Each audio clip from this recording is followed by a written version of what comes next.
Hello, and welcome to Art Laughs with me, Verity Babs. Today I spoke to Tom Mayhew.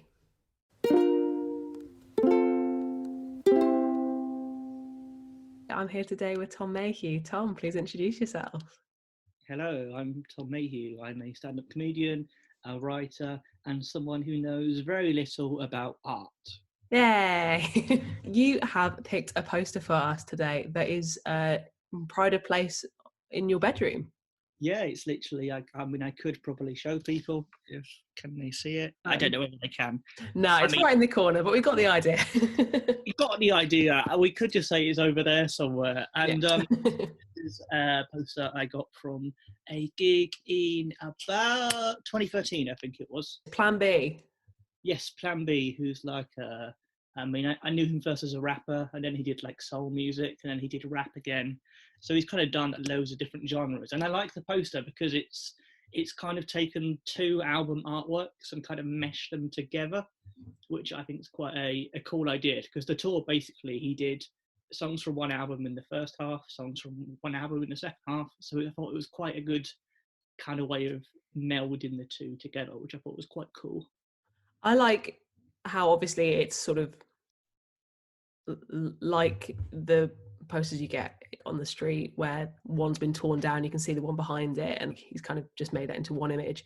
I didn't realize that that was a thing until I moved to a city, that people put posters up for things, and that's so lovely. I like the fact that those physical things still exist. I like the fact it's been designed like that. I think it says quite a lot about how, like, art or an artist or something isn't around forever. Like, it kind of shows how it can all be ripped away, and or even like a person can be sort of ripped away and replaced by someone else. I kind of think it's quite a cool idea, really. Yeah, and I guess especially for like musicians or even comedians, it's kind of one night and one night only. This is what's happening, or every music gig and every comedy gig is going to be different. So this idea of we're all but posters in the wind. We are quite a dark turn very early on. Sometimes these become very like psychiatristy. At the beginning, you mentioned that you were someone who doesn't really know anything about art. And yet this is a very sort of design specific choice where you're aware of, why you like it and what elements you like. So I think there's sort of a difference between this idea of liking art and being able to appreciate visual things. Yes, I would say that I don't know much about traditional art. I can't, I could name you five painters and four of them are Ninja Turtles. So I don't know much about, traditional artists or artists, but I can appreciate good design. Like, I always think I can tell if something's a good film poster or a good piece of album artwork, which I think is important as a comedian, because I want to make interesting posters. Like, everyone's so many comedians, all the posters just them going like, "It's me," and that's all it is. And I'm like, mate, you could do so much more than just shove your face in there. You could do hundreds of things. Like when you're up in Edinburgh, it's really obvious which comedians have had the same person design their poster, because obviously no one becomes a comedian because they love graphic design, but so many posters have this very formulaic kind of close up of me, text on the side, and when you turn it over, there's a slightly further away picture of me with the text, and I'm holding a banana or something like that. Same clothes, it's from the same photo shoot. It's super formulaic, and yeah, your posters, which I'll flash up on the screen, it is really fresh, which I guess is also something that is really important to your comedy, which is I'm not another, middle class boy whining about like whatever. I think there's something quite fresh about your comedy, which is reflected in the posters. Oh, cheers, mate. Thanks very much. That's the little compliment I needed during lockdown too, I think. You're welcome. I guess that is the thing. You want your poster or your, whatever it is, whether it's a poster, an album artwork, or a DVD cover, a film thing, you want it to sell the product. You want it to go, this is what I'm about, instead of just, I'm a face. Because, there's so many, and it's same with albums. If someone releases their debut album, a lot of them are just people going that, and that's all it is. And it's like, what sort of music do you do? Who are you? What are you selling with this image? If I don't know who you are, I'm just going to walk past. That's interesting as well, this idea of brand image. There's loads of things that I get invited to online that are like, would you like to attend this, Zoom seminar about building your personal brand and this thing, and everything feels like it's about personal brand if you're doing anything that involves, well, it's like any job now is all about, if you're doing anything freelance, it's all about personal brand. Yeah, on your Edinburgh poster, there has to be a thing that's not just I tell jokes, because I guess that's implied. There has to be some kind of visual pointers to what it is you do. I think that's a mistake a lot of comedians do make when they're quite early on, or where they're still finding, it's cliche, but their voice, where they're still finding that, where they don't think about how every aspect of you, whether it's a photo or what you wear on stage, all of that sells who you are as a performer.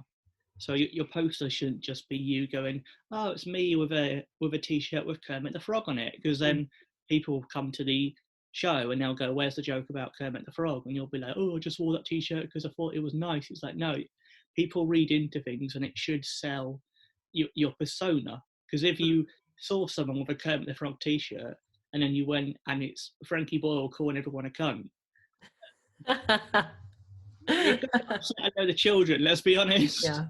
Well, I guess the thing that I suppose maybe when comedians or artists of any kind find their way into, they've got a manager now or they've got an agent, that agent's job to a certain degree is sort of making sure that you have that niche, and that niche is what is kind of blasted about you. How have you found finding your niche in this industry? It kind of came organically. Like, I just did a show and no one really paid attention to it, and I felt like that was because I hadn't spent enough money promoting it or producing it and all that sort of nonsense that you have to do in this industry. And that kind of made me really annoyed, and I was like, right, I'm going to write a show about how I don't have much money and the world's annoying for a lot of people under 30 who come from, poorer backgrounds, who can't afford to move out of their parents' house and stuff like that.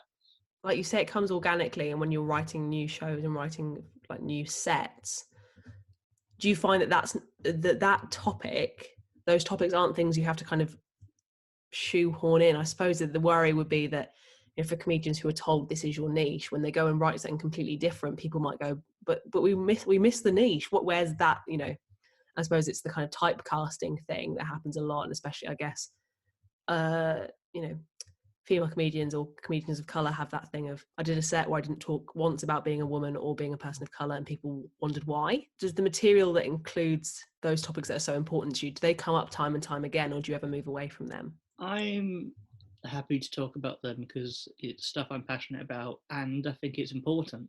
I think as long as what you're writing is stuff you care about, then you're not going to worry about being, pigeonholed or shoehorned. You're kind of like, that's cool, I'm happy to write about this. Let's keep doing this. It's only when, if someone was selling out and if they were talking about how much they love beef burgers on stage, but they're actually a vegetarian, then I can see how that would like make you go, oh, I really hate it. So I keep having to talk about beef burgers, but I can see how that would work. But if it's basic the stuff I want to talk about anyway, so it's not an issue. It's like, yeah, let's talk about this. Fine.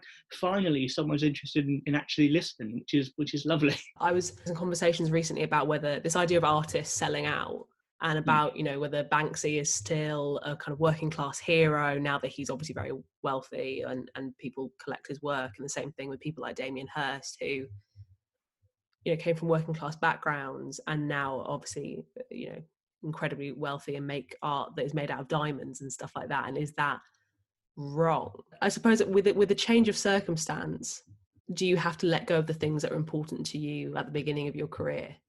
We will find out when I become a millionaire. At the moment, I'm still living with my parents and living off very little money, so it's not a problem I can relate to at the moment. I've not got any diamonds to hand. We'll do a part two. Yeah, exactly. Has it changed him?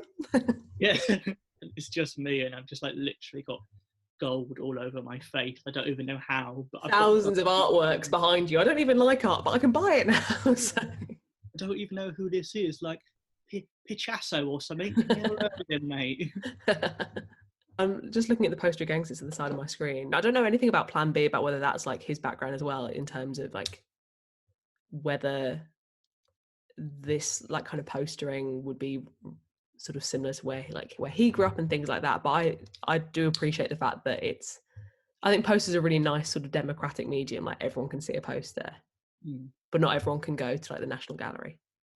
Well, he's from like I think East London, so it kind of would have been around on lampposts. There would be kind of posters like that, and there would have been, I mean, you still see it, or not maybe this year, but usually you would still see it in London. Posters being written down. It is still a thing. So I imagine it definitely would have been something that growing up he would have seen. But you're thinking about Banksy, just the whole idea that is he still a working class hero? I think like if he's still representing the values and the sort of view which is sticking up for the everyman. He's still doing that, so I think he still would be, because he's not changed his art. He's not, I guess he has changed it in certain ways, but the viewpoint is still anti-government. It's still, we need to sort this shit out. It's Yeah. still, people deserve better. So I think he still is, as long as you're still sticking up for that, as long as you're not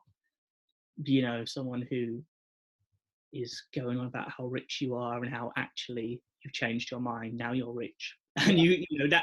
that's when it's a problem. Someone goes, I'm rich, so now actually maybe it is their fault. I've changed my mind and now I would like to vote Tory. Well, you people stop doing that. I'm speaking to you now, people, working class people. Just because you earn 30k a year now, stop voting for them. Tom, thank you so much for chatting to me today. Could you let us know where the best place is to follow you and hear what you're up to? Twitter is just Tom Mayhew. Facebook is just my name, Tom Mayhew again. I've got a website where you can see all the many gigs I don't have booked in. I'm on Instagram. I always forget to upload it. I'm on all the social medias. But also, I'll say here that if you think that the wonderful host is a funny and nice person, comment below to tell her that she should do gigs again, because she's very funny. Oh, thanks so much, Tom. Not right now. Gigs when they're legal. That's fine. I'll just come round to your house. Yeah, exactly. I'll get arrested, but it's fine. It'll be hilarious. It's been worth it for my big comeback tour of individual homes. Cheers for watching. You can follow Tom in the ways written below, and as per usual, you can follow me at VerityBabsArt on Instagram. It'd be great if you'd give us a like and a share and a subscribe, and I will see you next time.